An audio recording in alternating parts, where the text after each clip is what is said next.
दोस्तों नमस्कार। वो आरएसएस का दुलारा है। वो राजनीतिक तौर पर बहुत कद्दावर नेता है। उसकी पहुंच और पकड़ आम लोगों से लेकर कॉरपोरेट तक के बीच है। जब मंत्री बन जाता है तो कमाल का काम करता है, चाहे वो राज्य में मंत्री बने या फिर केंद्र में मंत्री बने। इतना ही नहीं, वह जिस पार्टी में है उस पार्टी के अध्यक्ष के तौर पर भी 3 बरस संभाल चुका है। और उस दौर में बीजेपी के भीतर जो आम सदस्य थे वह महसूस करते थे कि उन्हें कोई ऐसा अध्यक्ष मिला है जो उनकी चिंता करता है। लेकिन अब स्थितियां बदल चुकी हैं। अब ना मुख्यमंत्री मायने रखता है, ना कोई मंत्री मायने रखता है, ना मंत्री का काम मायने रखता है, ना मुख्यमंत्री की लोकप्रियता मायने रखती है। मायने रखता है तो सिर्फ एक, वो है ब्रांड मोदी।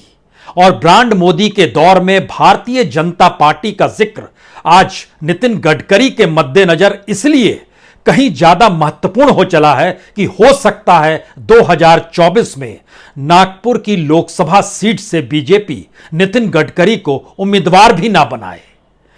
और जिस तरीके से फेरबदल जो पार्टी की सर्वोच्च संस्था है उसमें किया गया, उसका एक संदेश बहुत साफ है।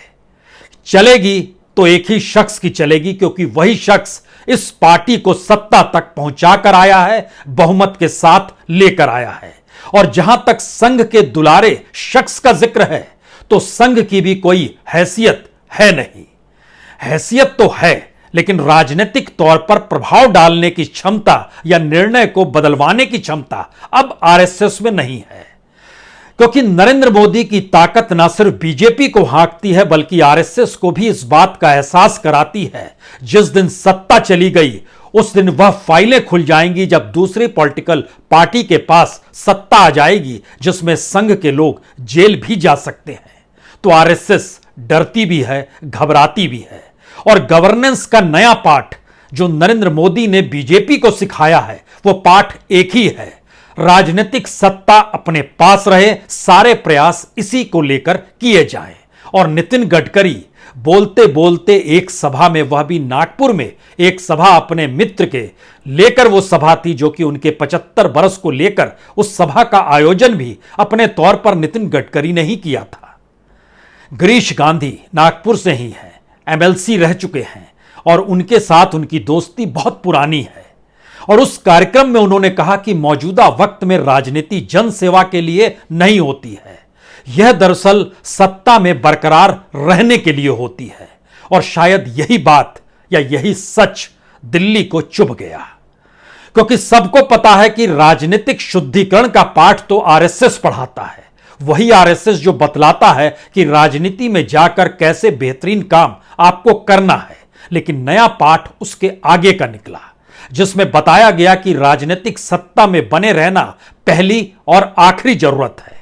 शायद इसीलिए एक ऐसी पूरी फहरिस्त है मौजूदा वक्त में मोदी कैबिनेट के भीतर। अगर आप झांकिएगा तो आपको नितिन गडकरी सरीखा कोई मंत्री दिखाई नहीं देगा, जो अपनी कॉन्स्टिट्यूएंसी से जीतता भी है, अपने राज्य में वोट को बटोरता भी है, जो बीजेपी के एक स्तंभ के तौर पर भी है, आरएसएस के साथ जिसके रिश्ते कोई बहुत पुराने हैं। और मौजूदा वक्त में तो सरसंघ चालक मोहन भागवत एक वक्त उनके लैम्ब्रेटा स्कूटर के पीछे भी बैठकर बाखूबी नागपुर और चंद्रपुर में घूमे हैं।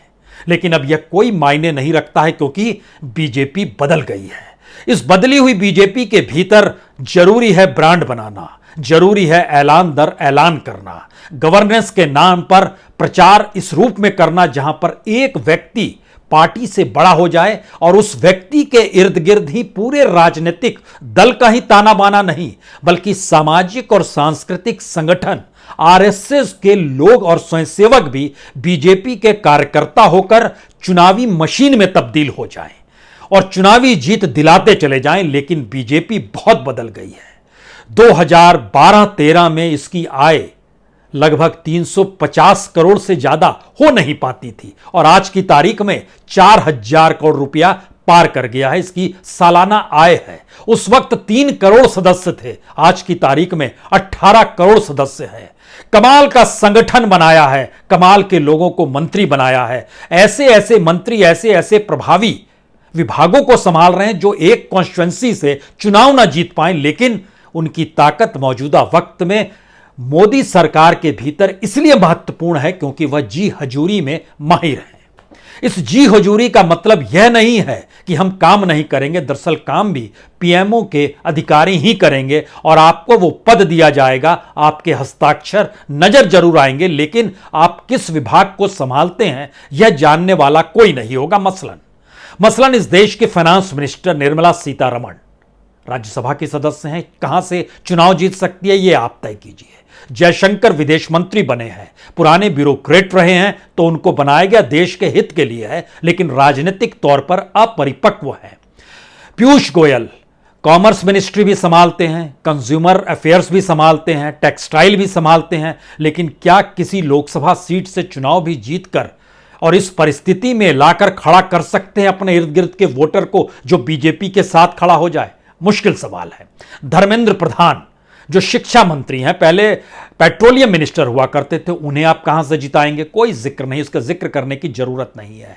या फिर अश्वनी वैष्णव रेलवे मंत्री हैं, वो कहां से चुनाव जीत पाएंगे? कोई मायने नहीं रखता है, क्योंकि पूरी पार्टी एक शख्स के इर्द गिर्द ही घूमेगी और उसी चेहरे के आसरे और उसी भाषणों के आसरे और गवर्नेंस के उन्हीं तरीकों के आसरे बीजेपी को जीत मिल जाती है। तो बाकी कोई क्या मायने रखता है?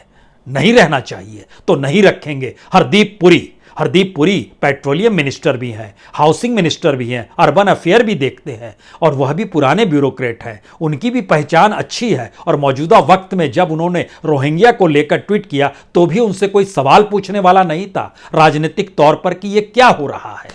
लेकिन फिर भी वह उस दरबार के हीरे हैं जिस दरबार के भीतर का महत्व जो 9 रत्नों के आश्रय हम करते चले जा रहे हैं। भूपेंद्र यादव किस लोकसभा से चुनाव जीतेंगे, उसके आश्रय वोटरों को कैसे खड़ा करेंगे? जी नहीं, इसकी जरूरत नहीं है। वो एडवोकेट रहे हैं, एक वक्त एडवोकेट इस देश के भीतर में दूसरे नंबर के जो प्लेयर हैं उनके साथ खड़े रहे हैं, यही काफी नहीं है। या फिर इसके बाद आप जिक्र कर सकते हैं मौजूदा वक्त में आयुष मंत्रालय संभाल रहे सोनेवाल जी का, जिनको ले आया गया है जिस जगह लाने की जरूरत थी, क्योंकि उनके नाम पर असम में चुनाव जीता गया। यहां से 2-3 सवाल और शुरू होते हैं, क्योंकि आज हम जिक्र इस बात का जब कर रहे हैं कि जो कमेटी बनी है उस कमेटी के भीतर कितने छेद हैं और उस छेद के आश्रय क्या देखना चाहिए। आपको यह जानकर हैरत होगी कि दरअसल यह कोई पहला मौका नहीं है जब मुख्यमंत्रियों को बाहर किया गया। इससे पहले हमें यहां तक याद आता है 2006 से 9 के बीच में जब राजनाथ सिंह अध्यक्ष थे तो उस समय नितिन गडकरी भी पार्लियामेंट्री बोर्ड में हुआ करते थे, उनको हटा दिया गया था। उसके बाद उनकी वापसी 2013 में हुई जब दोबारा राजनाथ सिंह हुए और प्रधानमंत्री पद के दावेदार के तौर पर नरेंद्र मोदी का नाम सामने आ चुका था, तब उनको दोबारा लाया गया। शिवराज सिंह चौहान भी 2013 से लगातार थे, लेकिन उससे ठीक पहले जब नितिन गडकरी अध्यक्ष थे, हमको लगता है कुछ पन्ने आज खोलने की जरूरत है। इन पन्नों के आश्रय आप समझ पाएंगे कि आखिर नितिन गडकरी का महत्व क्या था और नितिन गडकरी ने अपनी गवर्नेंस को देखने का अंदाज किस रूप में चलाया। क्योंकि मौजूदा वक्त में जब यह सवाल उठता है ना कि कॉरपोरेट के करीब नितिन गडकरी भी हैं, तो उसके साथ एक चीज और जोड़िए। नितिन गडकरी और नरेंद्र मोदी में एक बेसिक अंतर है। कॉरपोरेट के आश्रय मौजूदा राजनीतिक सत्ता नरेंद्र मोदी की भी सत्ता है और कॉरपोरेट के हाथों कैसे वह इस देश को कौड़ियों के मोल देते चले जा रहे हैं, ये एक लंबी फहरिस्त है।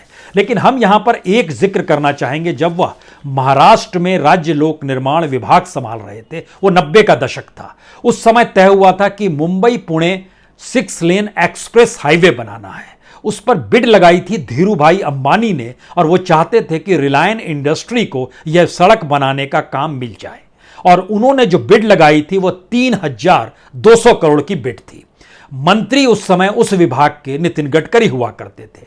नितिन गडकरी ने कहा नहीं, जबकि बाला साहब ठाकरे कह रहे थे धीरूभाई अंबानी को दे दीजिए। महाराष्ट्र के मुख्यमंत्री मनोहर जोशी कह रहे थे धीरूभाई अंबानी को दे दीजिए।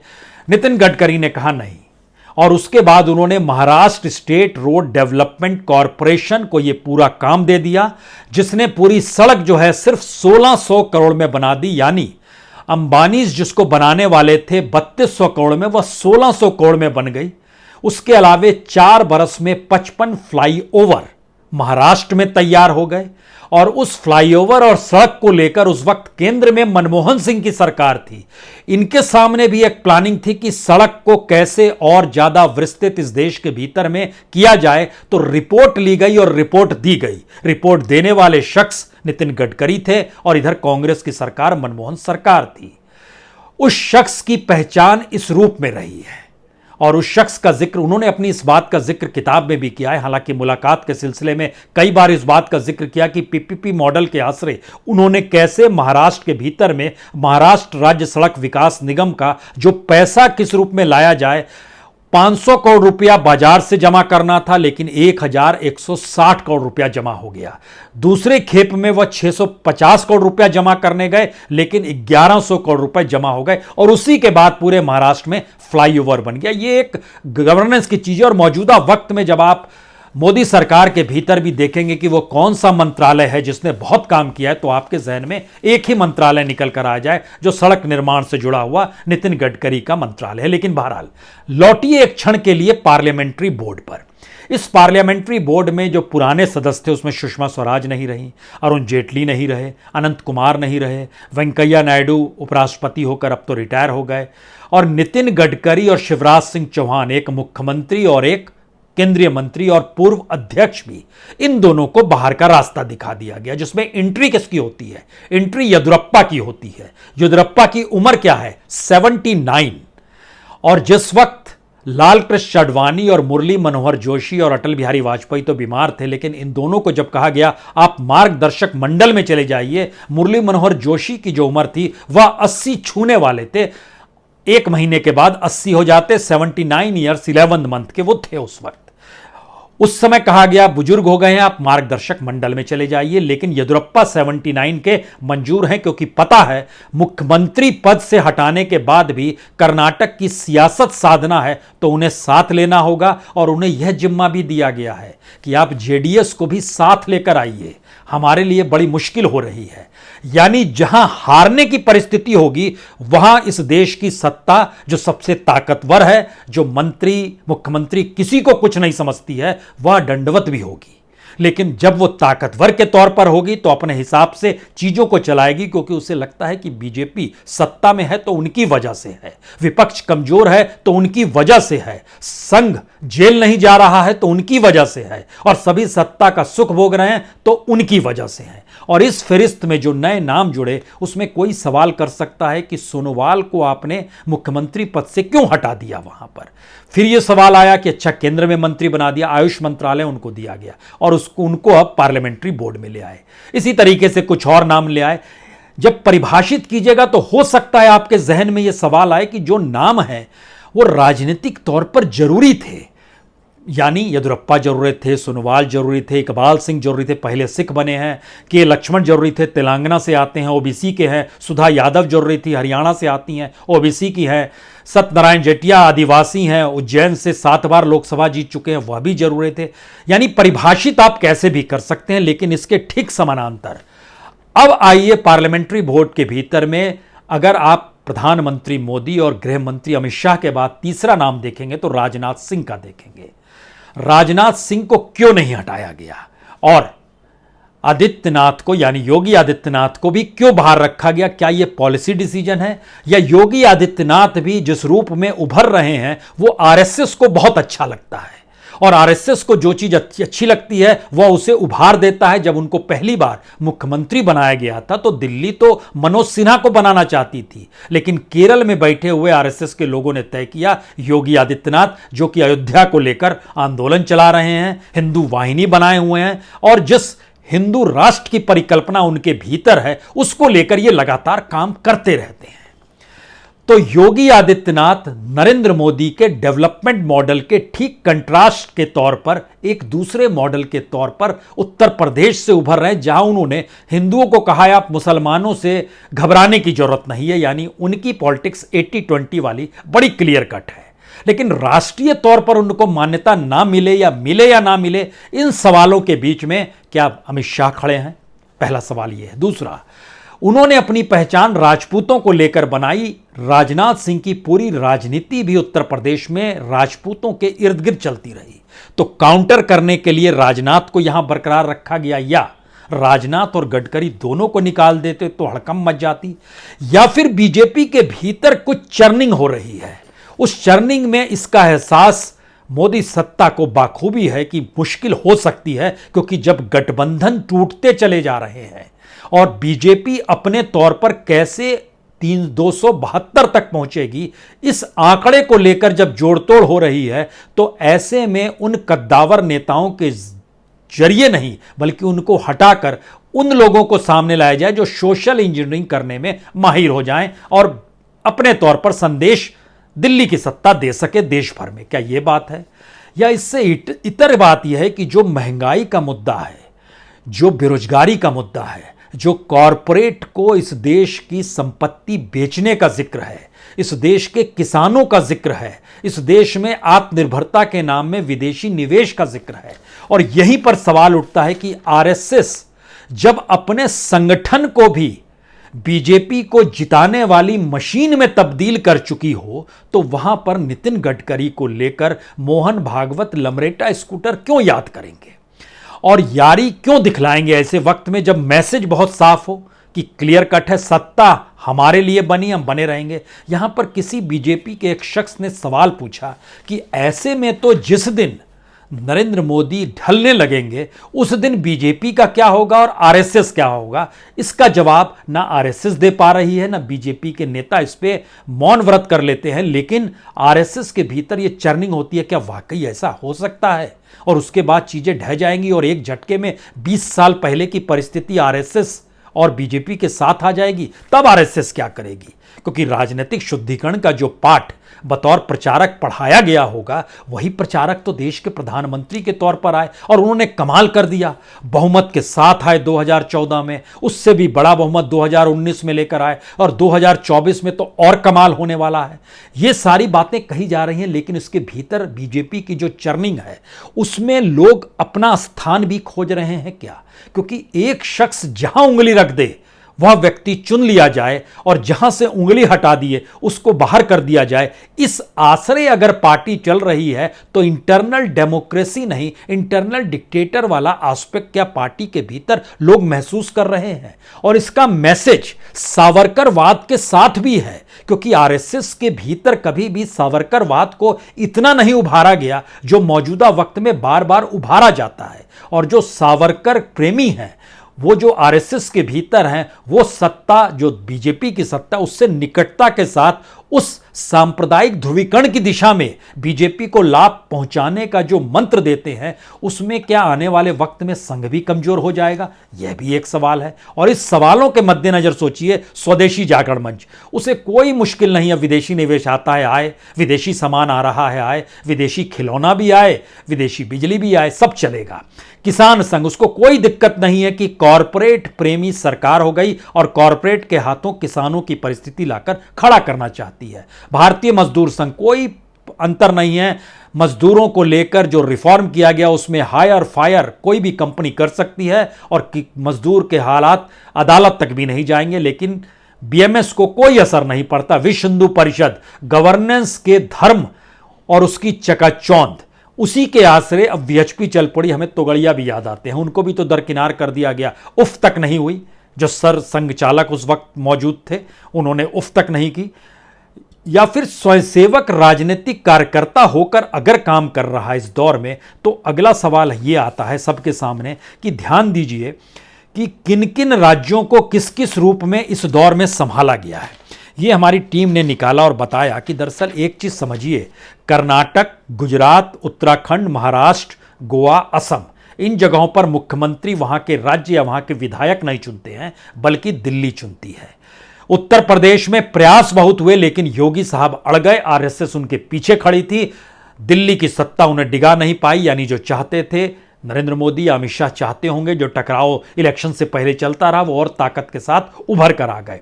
राजस्थान में वसुंधरा का महत्व खत्म हो गया, छत्तीसगढ़ में रमन सिंह का महत्व खत्म हो गया, बिहार में सुशील मोदी का महत्व खत्म हो गया, आंध्र, तेलंगाना, केरल में कैसे किसे रूप में क्रिएट करना है। यानी देश के भीतर राज्यों में भी एक शख्स की तूती इसलिए बोलती है क्योंकि वही शख्स सत्ता में ला सकता है। तो ऐसे में हमें लगता है कि आपको एक चीज़ और समझनी होगी यहाँ पर, जब इस बात का जिक्र हुआ कि गवर्नेंस के लिए क्या महत्वपूर्ण है, तो हम आपको लिए चलते हैं 9 अगस्त 2014 दिल्ली के जवाहरलाल नेहरू स्टेडियम में बीजेपी की नेशनल काउंसिल की बैठक चल रही थी। उसमें एक प्रस्ताव लाया गया ऑर्गेनाइजेशन का, जिस पे मोहर लगी, और उसमें यह माना गया कि नेता लोकप्रिय है, ठीक है, लेकिन अगर संगठन नहीं होगा तो जो भावनाएं नेता के प्रति है वो वोट में तब्दील नहीं हो पाएगी। और संगठन को मजबूत करना है, स्थानीय लीडरशिप को मजबूत करना है, और संगठन को इस रूप में मजबूत करना है कि उसके सामने कोई मुश्किल ना आए। अब यहां पर अगला सवाल आया, तो क्या ये चीजें धीरे धीरे डाइल्यूट हो गई, और इस डाइल्यूट होने का मतलब क्या है? इसको लेकर भी बड़ा शानदार तरीके से एक रिपोर्ट हमारे सामने आई। उस रिपोर्ट के जरिए ये बात निकल कर खुले तौर पर आई कि दरअसल जो ऑर्गेनाइजेशन की परिस्थिति है उसमें सरकार का जो अपना गवर्नेंस का चेहरा है उसमें मायने सिर्फ ब्रांडिंग रहेगी। और ब्रांडिंग का मतलब ये होता है कि हमारे नेता की ब्रांडिंग होती चली जाएगी, और उसी के जरिए मान लीजिए हमने स्वच्छ भारत का ऐलान किया, लेकिन अस्वस्थ भारत जो है उसका जिक्र नहीं करेंगे। हमने उज्ज्वला योजना का किया, लेकिन उसके भीतर जो एलपीजी का संकट है उसका जिक्र नहीं करेंगे। हम स्मार्ट सिटी का जिक्र कर रहे हैं, लेकिन स्मार्ट सिटी ही कितने बदहाल हो गए और एक बरसात में कैसे बह जाते हैं इसका जिक्र नहीं करेंगे। यानी पूरी ब्रांडिंग जो हो रही थी उसके ठीक पैरेलल में बीजेपी के भीतर कौन नेता था? नितिन गडकरी थे, या शिवराज सिंह चौहान थे, जिसका जिक्र 2012 में नरेंद्र मोदी के आगे लालकृष्ण आडवाणी किया करते थे, और 2009 में भी मोहन भागवत ही थे जिन्होंने नितिन गडकरी का नाम पे मोहर लगाई थी। आडवाणी ने नाम लिया था, और अपने एक इंटरव्यू में मोहन भागवत जी ने कहा था उस वक्त कि क्या सुषमा स्वराज, अरुण जेटली, वेंकैया नायडू, नरेंद्र मोदी, इन सब का जिक्र करते हैं आप, कोई नया अध्यक्ष बनाइए। तो नितिन गडकरी का नाम लालकृष्ण आडवाणी ने रखा और उस पर मोहर लगा दी। और उसके बाद जब 2012 में टर्म पूरा हो रहा था तो उसके बाद उनकी पूर्ति इंडस्ट्री पे छापा पड़ा मुंबई में। जनवरी 2013 का हम आपसे जिक्र कर रहे हैं। उन फाइलों को भी खोलिएगा और उस व्यक्ति से भी जब मिलिएगा जो इनकम टैक्स से जुड़े हुए थे, वो बताते हैं दिल्ली का निर्देश कैसे आया था, और बीजेपी ने यह संदेश दिया था कि तुम छापे मारो, अन्यथा हम लोग जब सत्ता में आएंगे तो फिर देख लेना। क्या ऐसी सियासत चल रही थी? ये सारे सवाल अनसुलझे जरूर हैं, लेकिन इसकी जानकारी नितिन गडकरी साहब को भी है। वो जानते हैं कि छापे कैसे पड़े और कैसे दिल्ली आते आते उन पर दबाव बढ़ गया और उनको इस्तीफा देना पड़ा, और इस्तीफा नहीं देंगे, चुनाव लड़ेंगे दोबारा, तो फिर यशवंत सिन्हा खड़े हो गए। आज यशवंत सिन्हा देखिए किस स्थिति में आ गए हैं। तो उस पीरियड की परिस्थिति में सोचिए एक एक लोगों को कैसे दरकिनार साइडलाइन किया गया, और हर एक के दरकिनार होने पर दूसरा सोचता था हम दरकिनार नहीं होंगे। आडवाणी जी दरकिनार हुए तो मुरली मनोहर जोशी सोच रहे थे वह भी दरकिनार हो गए, वह उनके बाद आते यशवंत सिन्हा भी दरकिनार हो गए। उसके बाद सुषमा स्वराज को दरकिनार किया गया, काउंटर करते हुए उनको साइडलाइन किया गया। उस परिस्थिति में होते होते एक लंबी फहरिस्त है किनको दरकिनार होते होते, अगर मौजूदा वक्त में आइएगा तो आज नितिन गडकरी दरकिनार है, कल राजनाथ सिंह का नंबर हो सकता है। यह सारी एक लकीर है जो हिस्टोरिक एस्पेक्ट में एक सफर को बतलाती है। 2013 से चलते हुए 2022 तक जब आप पहुंचते हैं और 2024 देखना चाहते हैं तो 2024 को लेकर कुछ तस्वीर और भी उभरती है। सवाल यह है कि अगर बीजेपी के भीतर कोई चर्निंग हो रही है और उसमें लोग नितिन गडकरी की तरफ देख रहे थे और नितिन गडकरी ने चीज़ों को संभल संभल के चल रहे थे, या कोई राजनाथ सिंह को लेकर देखता है उत्तर प्रदेश के भीतर, गाहे बगाहे जब वो जाते हैं तो वहाँ के एमएलएज जिक्र करते हैं। लेकिन इस दौर में सारी चीज़ें सिमटती चली जाएं और एक पॉइंट पर्सन के पास आकर टिक जाए तो इतनी बड़ी पॉलिटिकल पार्टी जिसके 18 करोड़ सदस्य हैं, जिसमें सालाना आय 4000 करोड़ को पार कर चुका है, उस पार्टी को संभालना और जिले दर जिले पार्टी का हेडक्वार्टर बनाना, उस पूरी संपत्ति पर किसका कब्जा होगा? आप बोलेंगे पार्टी का कब्जा होगा। तो पार्टी पर किसका कब्जा होगा? आप बोलेंगे नहीं पूरा ऑर्गेनाइजेशन काम कर रहा है। तो उस पूरी परिस्थिति को जरा समझिए। यानी कोई अगर बीजेपी में चर्निंग होती है और वहां से टूट कर भी निकलता है तो उसके पास वह चीज नहीं निकल कर आ पाए जो बीजेपी दफ्तर हो, या बीजेपी में जिला स्तर पर हेडक्वार्टर हो, या फिर जो बूथ लेवल का भी कार्यकर्ता हो, जब वह भी पैसे पर टिका दिया गया और कहा गया तुमको इतने पैसे दिए जाएंगे जब तुम काम कर रहे हो, यानी इस पूरे रोजगार दफ्तर के भीतर में ऊपर से नीचे तक कार्यकर्ता, नौकरी, पैसा, पूंजी, ऑर्गेनाइजेशन और सिंगल व्यक्ति, यहां पर आकर पूरी पॉलिटिकल पार्टी टिक गई। और इसको लेकर ही सवाल नितिन गडकरी ने उठाया था कि सत्ता में बने रहने के लिए राजनीति, जनसेवा तो दूर की गोटी है। यह बात कहीं चुभ गई और यह हकीकत के तौर पर थी कि यह सवाल आरएसएस के भीतर भी है। और आरएसएस में पहली बार सरसंघचालक जब जेड सिक्योरिटी के दायरे में आ गए हैं तो उनका संवाद उन लोगों से कट गया, या जो संवाद होता है वो दिल्ली तक पहुंचने में बहुत आसान होता है।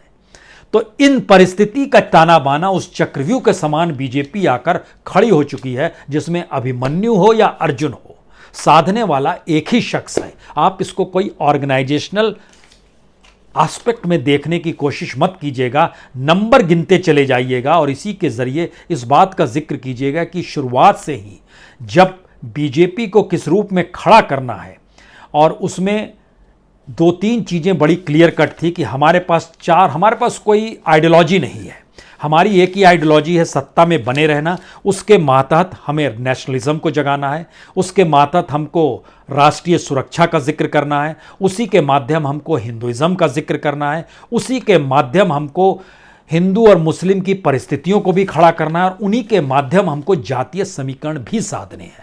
इन 5 एस्पेक्ट की ही विचारधारा बीजेपी लेकर चल रही है, जिसमें कोई फिट बैठे या नहीं बैठे, अपनी सुविधा अनुकूल और एक ही व्यक्ति के इर्द गिर्द जब पूरी राजनीति और पार्टी को सिमटा दिया गया तो फिर सवाल यही है, बीजेपी को जीवित करे कौन और संघ के भीतर विचारधारा को जगाए कौन।